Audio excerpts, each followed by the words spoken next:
Welcome back, everybody, to another episode of Dive Into Diet. I'm with the star of the show, Lucas Schmidt. Lucas, how's it going, man? Good.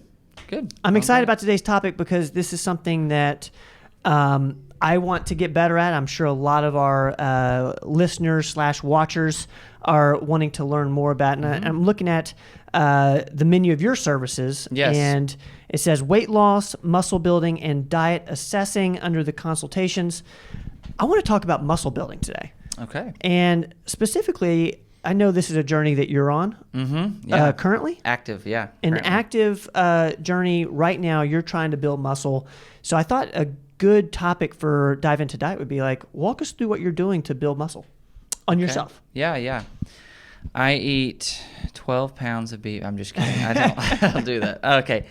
I've tried different things, actually. So I really focused on muscle growth. I've always wanted to be more muscular. I've always been very skinny. Okay. Very lean and tall and lanky, wiry, whatever you want to say. Those things. A lot of the times it does have a benefit of I can eat a little bit more than most people and I don't pack on the pounds. Right. The negative side is it's really hard for me to gain any kind of weight, be it lean mass or fat mass. It's very hard. When you get stressed, do you lose weight?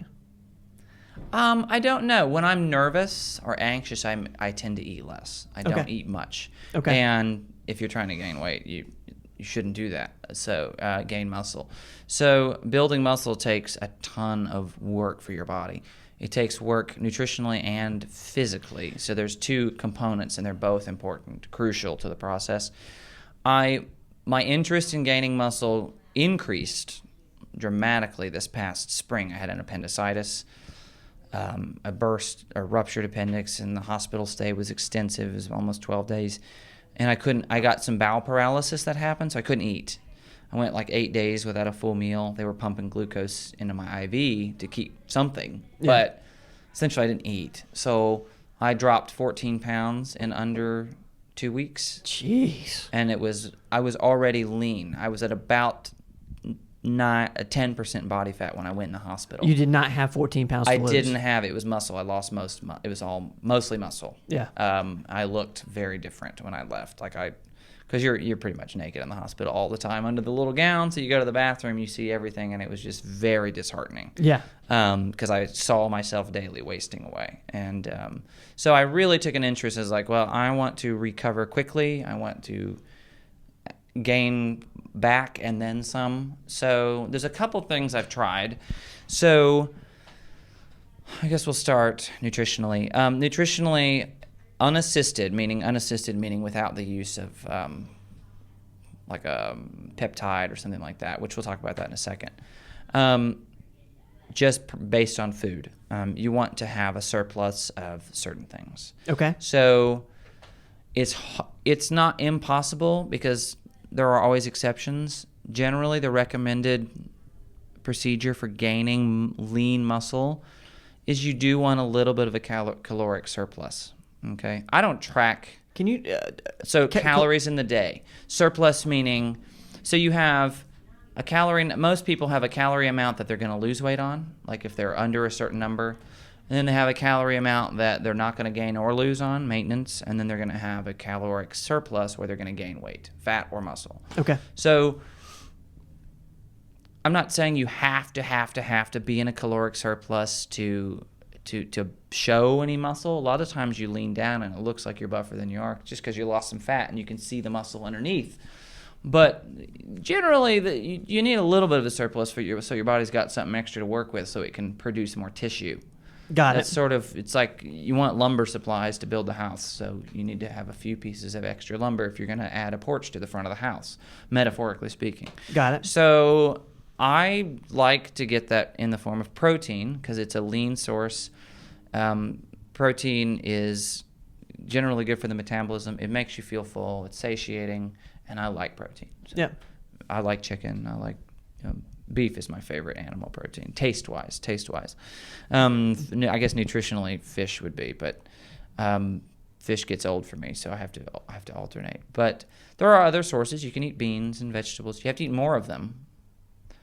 You're gonna absorb about 50 to 60% of the protein from a plant source. as opposed to an animal source, which is 93 to 100%. Which would actually play into if you're doing like a protein shake or something like that. A lot of that protein is plant protein. Yeah, and I like, as far as shakes go, I prefer the vegan shakes just because they generally taste better to me, but also digestively they just work better for me. The whey protein, I can't do it. It just tears me up.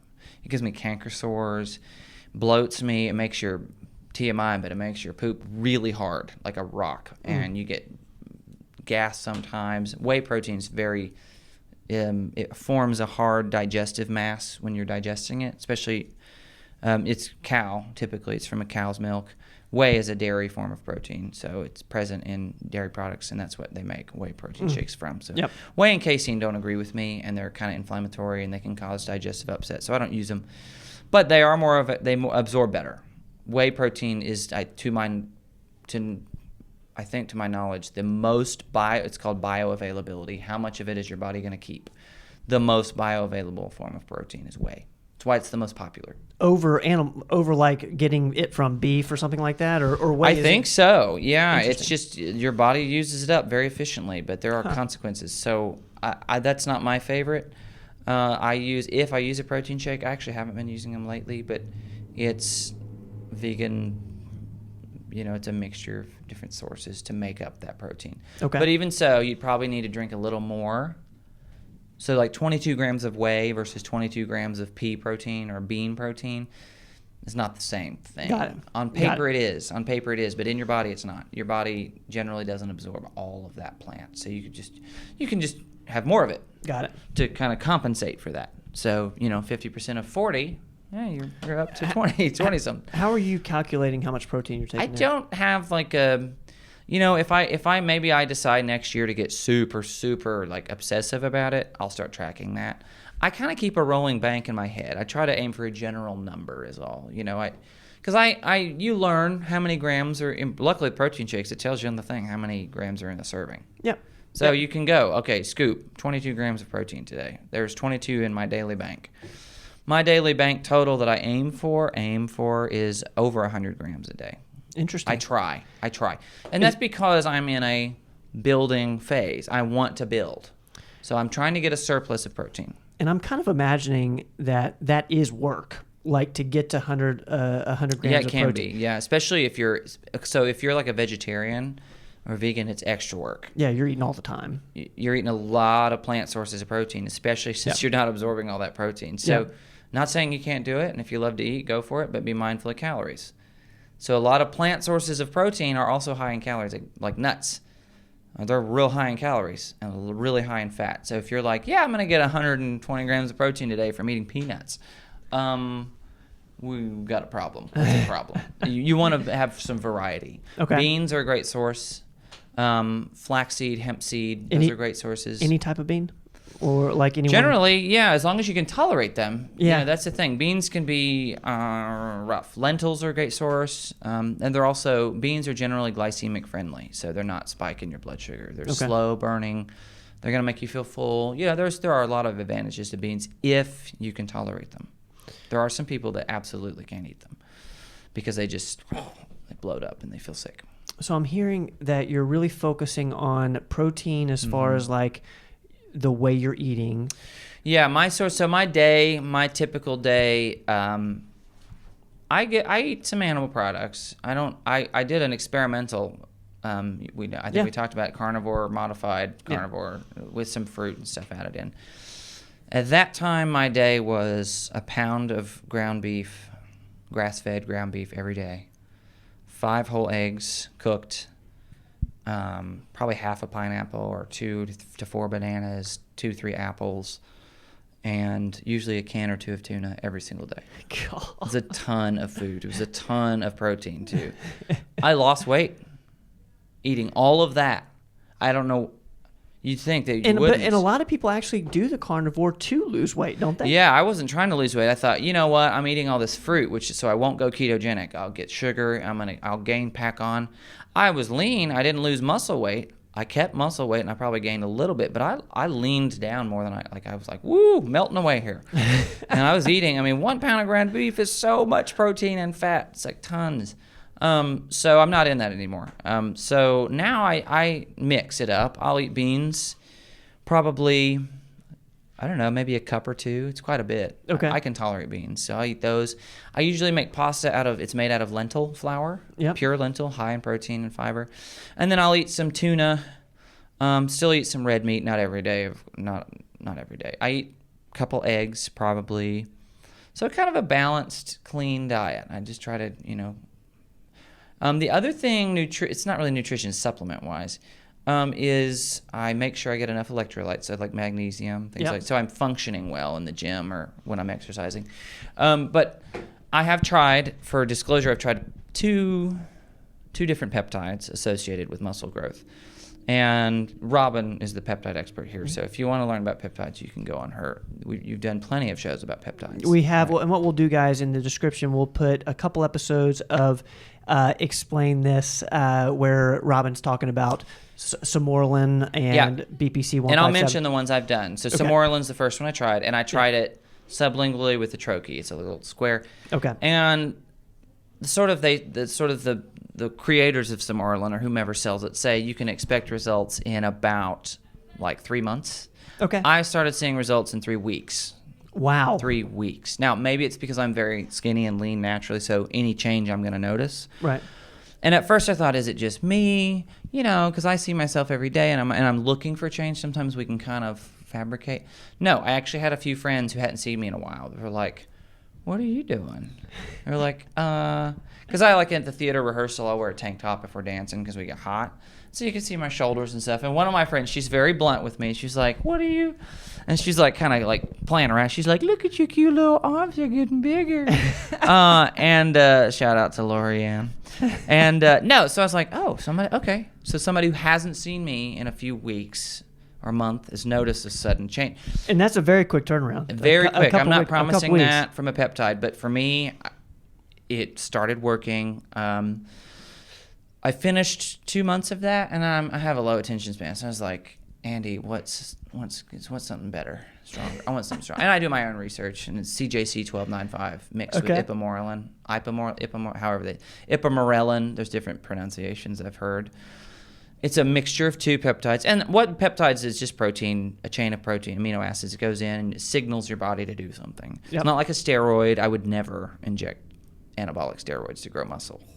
The consequences are dire for that, especially long term. So it stimulates the pituitary gland, is my understanding. So I've done a month. I just finished a month of ipamorelin with CJC 1295. I really liked it.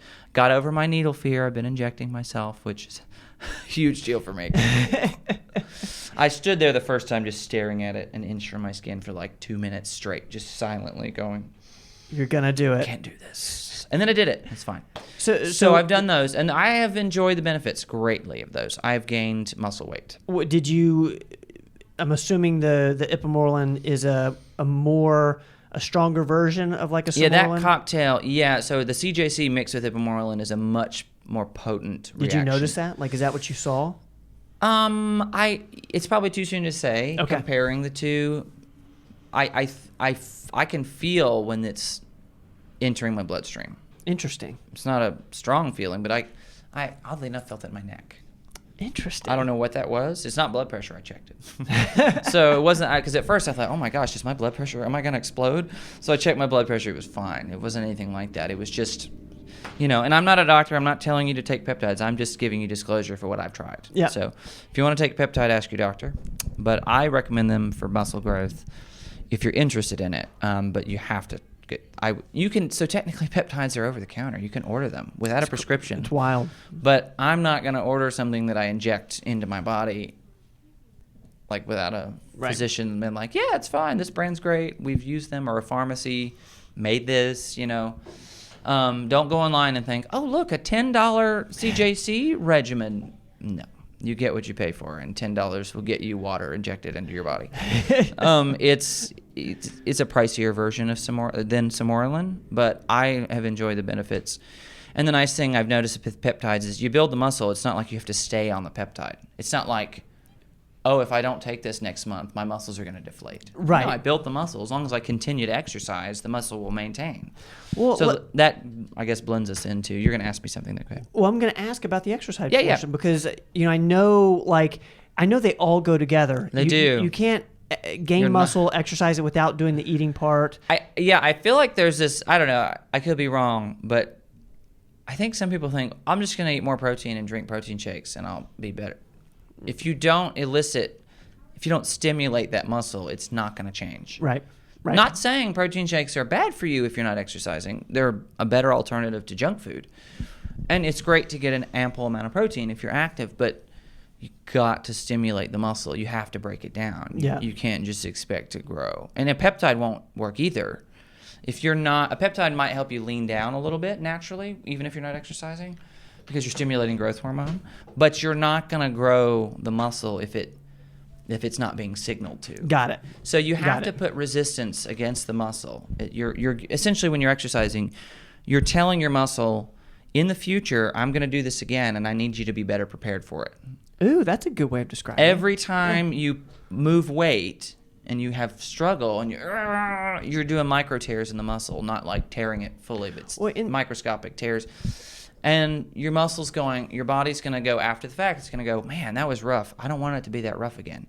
Let's reinforce those fibers a little bit. Well, and that perfectly makes sense because that's what atrophy is too. Because underuse. When you don't, you're telling your muscles that, oh, I don't need you. Right. We haven't been challenged in 4 months. There's no need diverting energy down there anymore. Say my knee, I don't use this left leg for a month. Right. It's going to be really weak because my body's like, I got better things to do than waste energy on a muscle that I ain't using. I'm going to give it to something else. Right. Our bodies are really good at prioritizing. That's all they do is prioritize. So that's interesting. Which is why you don't instantly die when you stop eating or you're malnourished, right? Things slowly shut down. Because your body is going, okay, I have to preserve the brain. I have to preserve the heart. So I'll sacrifice the toes. I'm just making, right. Your body will sacrifice the less essential things first. It's really interesting. So for my exercise, right now to gain muscle, I'm training at the gym. I use the gym or weights. I have some weights and not machines at home, but I have some things at home I use. I work out strength training focus 4 days a week. Okay. And some people be like, that's not very much. 4 days out of 7, yeah. But it's very consistent, meaning it doesn't matter what happened. Like last night I went to the gym at 11 p.m. You just get it in. Doesn't matter. Yeah. So with muscle growth, consistency is required. You can't, I'm tired. I'm just going to take a break today. Fine. You better make that day up in the week. I have a weekly cycle. It's like I have 7 days, and I need to accomplish this at the end of the 7 days. It doesn't matter when, but it has to happen. I like that. So those 4 days can come wherever you can fit it in. Yeah, and the main thing is I don't do the same muscle group the same day, like 2 days in a row, right? Because it's got to recover. So like if I do a bunch of chest work, push-ups and all that, I'm not doing that tomorrow. Right. I'm going to have at least 36 to 48 hours for recovery. Okay. But like this week, I worked out Sunday night, Monday night, Tuesday night, and I will go tonight. And I'll be done for the week. So I'll have it over with. Christmas, I might work out Christmas so I can justify eating more. But so that's sort of the routine. And now I do supplementary things. Like if I'm in a show, I do a lot of dancing. That's sort of added. And then I do kung fu on the side. So I don't count that in my mix. So your four of strength training, that's muscle growth. That's the goal. That's your why fundamentals, I'm doing it. And then everything else is added. When you're in a show, you're not doing your 4 days. No, I don't go, man, I tap dancing for 30 minutes today and no gym tonight. No, because I'm stimulating my ankles and my calves and my quads maybe for tap dancing a little bit, but I'm not pressing, 200 pounds, right? It's not the same. So with muscle building, and I know we got to wrap it up here soon. Yeah, we'll be very general.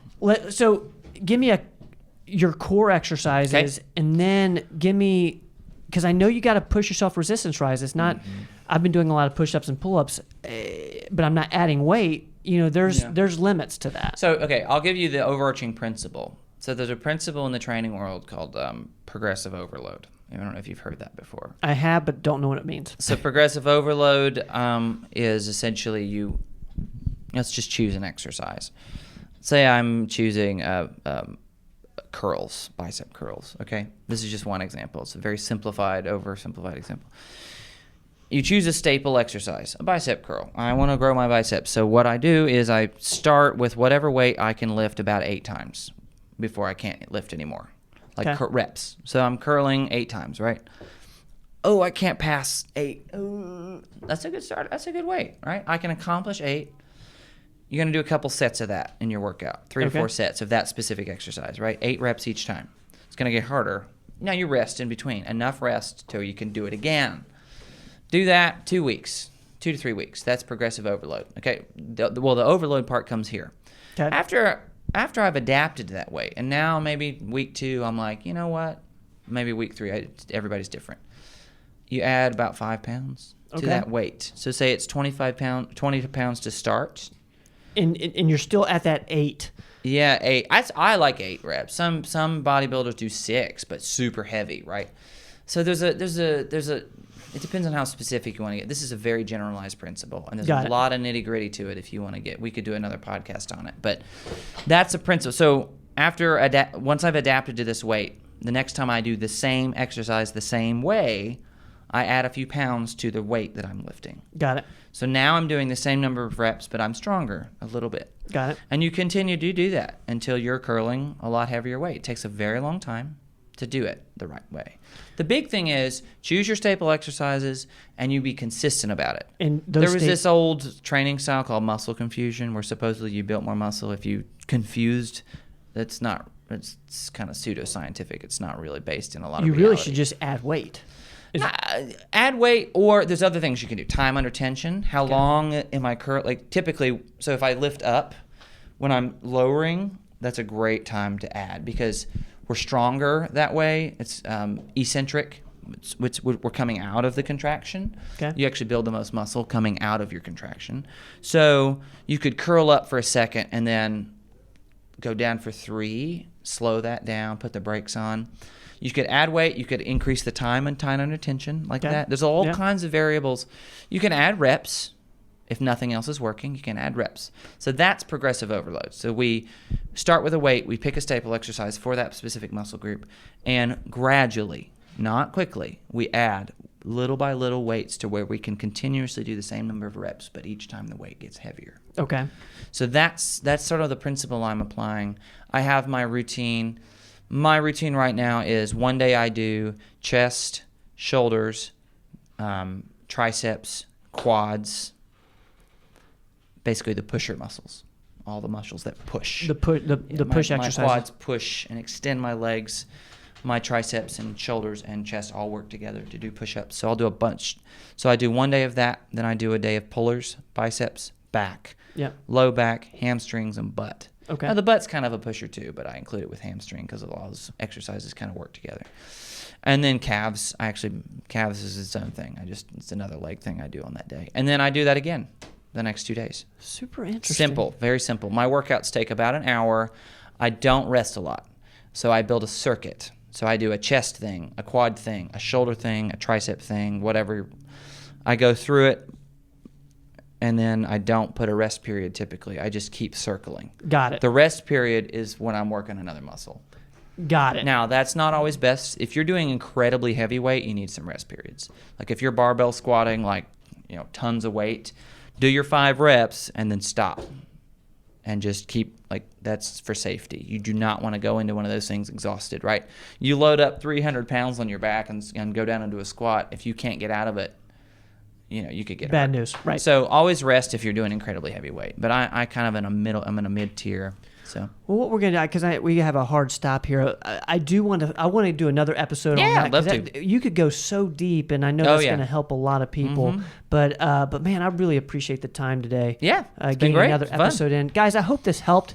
This has been all about muscle gaining. We've been through what Lucas is doing himself. We're gonna follow up on this episode and go a little deeper. But we appreciate you guys hanging out with us. Lucas, man, that's a show. Thanks, man. Guys, as always, we will see you next time. I'm your host, Ben Rogers. I'm with the star of the show, Lucas Schmidt. Thanks for hanging out. Don't go away.